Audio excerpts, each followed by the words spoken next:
Here in this module, we are going to begin three-dimensional geometry, and this is first exercise of NCERT based on direction ratios and direction cosine, the concept related to vectors. This concept we have seen earlier in topic vector algebra. In basics, I explained. So here is the application of those topics. Let's see. First, we are given if a line makes 90 degree, 135 degree, 45 degree angles with respect to the x, y, z axis, then find its direction cosines. Now for the introduction, if you remember, or if you have not seen, then better to see that module of vector algebra number 2. Second module of vector algebra. There I have explained the concept. Here we can see if a vector is making angle alpha with x, beta with y, gamma with z, then cos alpha, cos beta, cos gamma, these are known as direction cosines, or we represent them using letters L, M, N. So here the only target for this question, we need to find direction cosines. So required direction cosines can be obtained as cos 90 degree, cos 135 degree, and cos 45 degree. As we know, cos 90 is 0. Cos 135, this is minus 1 by root 2.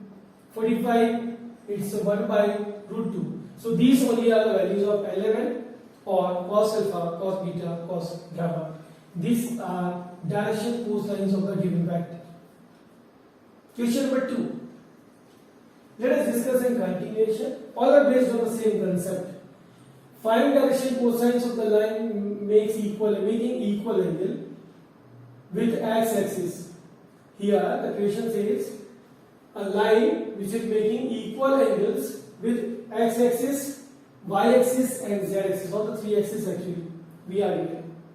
Now equal angles, if it is making, means the values of alpha, beta, gamma, these three are equal. Or we can say, since line makes equal angles with axis, therefore alpha equal to beta and is equal to gamma, or we can say cos alpha is equal to cos beta is equal to cos gamma. We can consider all three. You can see all three will be equal because three angles are equal. So direction cosines are equal in the case when a line is equally inclined with the axis or a vector is equally inclined with the axis. These direction cosines will be equal. Okay, so let us consider each gives us value lambda. Now, this was the second thing which I have introduced, and again I say if you don't know, then directly use as a formula, since the sum of the squares of direction cosines or DCs is 1. Therefore, each gives value lambda, so we can say lambda square added 3 times, it is 1, solving 3 lambda square equal to 1. Now, lambda square is 1 by 3, or we can say lambda is equal to plus minus 1 by root 3. Here, lambda we have obtained as plus minus 1 by root 3. So, as we can see, cos alpha, cos beta, cos gamma, these all three are equal to lambda. That's why each direction cosine we obtain as plus minus 1 by root 3. Okay. Now, this was the second question, again based on direction cosines. We will switch to question number 3. Here the situation is different. We are asked for direction ratios. Actually it is given. Direction ratios are given as minus 80, 12, minus 4, and we are asked for direction cosines. Now, let me remind you direction cosines and direction ratio. What was my statement? Have you seen that? If not, again, repeatedly I will say, see that module. It's second module of vector algebra. Now, direction cosine, I said a simple statement, is a term associated with the unit vector. Direction cosine, direction ratios is a term associated with a non-unit vector. Now, how to relate them? If you want to convert direction ratios in direction cosines, then divide each by the magnitude. Divide each direction ratios, each direction ratio by magnitude. Okay, this is the direct application of the concept. Or if direction cosines are given, you want to convert that as direction ratio. If magnitude is known, then multiply each direction cosine by the magnitude given. Then you can find direction ratios. By the way, when direction ratios are given here, we need to find direction cosine. Magnitude is not given. What you can do? Magnitude can be obtained as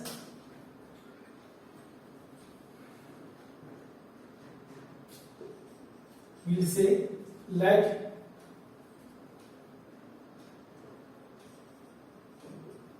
the vector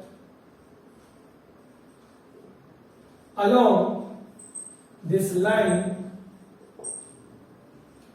be vector A. If I consider some vector, why am I taking? Because I need to show this by magnitude. Therefore, direction cosines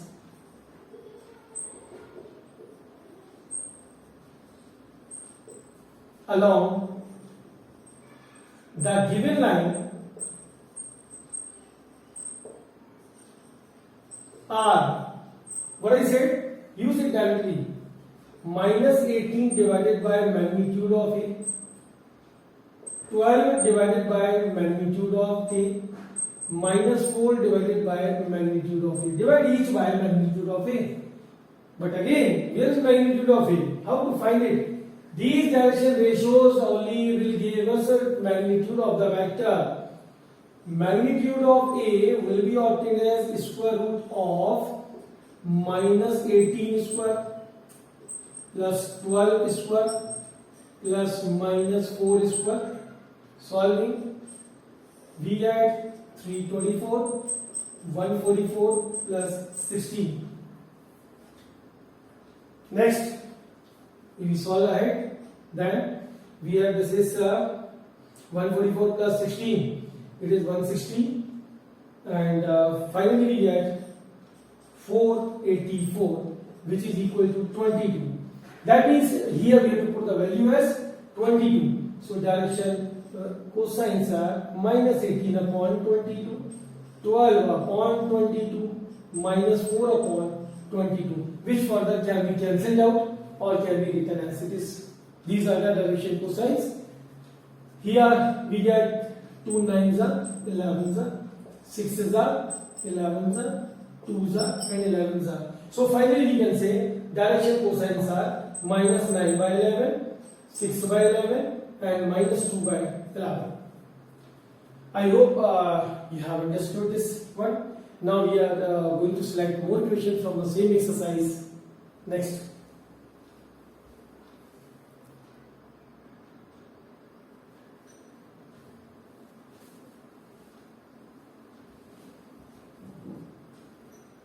Next question is question number 4.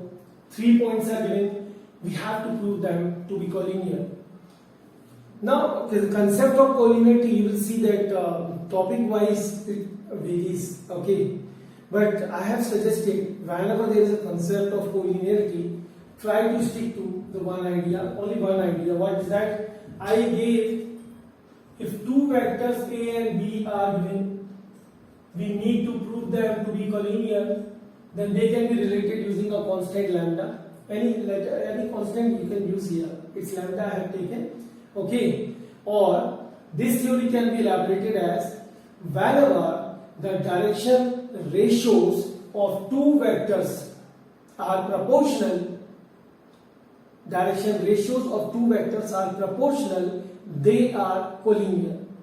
How can we conclude using this theory over this point? Let's see. 3 points are given. First of all, let points A, B, C are given as 2, 3, 4, minus 1, minus 2, 1, 5, 8, 7 respectively. We have taken the names as A, B, C. Now to define vectors, a vector will define joining A and B as vector AB. So we can say vector AB, this is what we say, whenever a vector is joining 2 points, here we subtract the coordinates of initial point from the coordinates of terminal point. Means that directly minus 1, minus 2 we will do, minus 1, minus 2, I cap, minus 2, minus 3, j cap, 1 minus 4, k cap. Solving, we have minus 3i, minus 5j and minus 3k. Similarly, we can define vector BC. Now subtraction, we have 5 plus 1 I, 8 plus 2 j, 7 minus 1 k. Here we get 6i, 10j, 6k. We have got as small b, we have got 2 vectors, vector AB, vector BC. We need to prove them to be collinear. So I said, again I will repeat, I said we have to see whether the direction ratio for vectors are this minus 3, minus 5, minus 3. These are the direction ratios of vector AB, 6, 10, 6. These are the ratios for vector BC. We have to check whether they are proportional. How?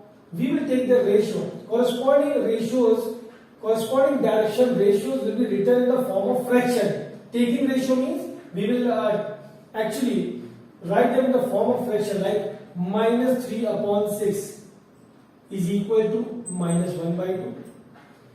Minus 5 upon 10, this also is minus 1 by 2. Minus 3 upon 6, it again is minus 1 by 2. Each time we are getting minus 1 by 2. So what we can see, since direction ratios, in short we can write, of vector AB and vector BC are proportional,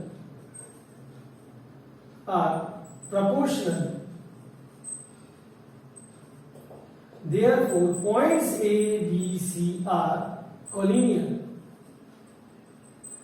Now we can say these 2 vectors are collinear or these points also are collinear, doesn't matter. Both are collinear now, they lie on the same line. So this was the method. Here, let me elaborate more. A and B related by lambda. So what is the constant lambda in this condition? It is the common value which we are obtaining, minus 1 by 2. This is the value of lambda, a constant. That all the 3 are equal to a constant, namely lambda. Okay, so this method we must use whenever there is a concept of collinearity. I hope through these questions you have understood the exercise. Thank you. That's all.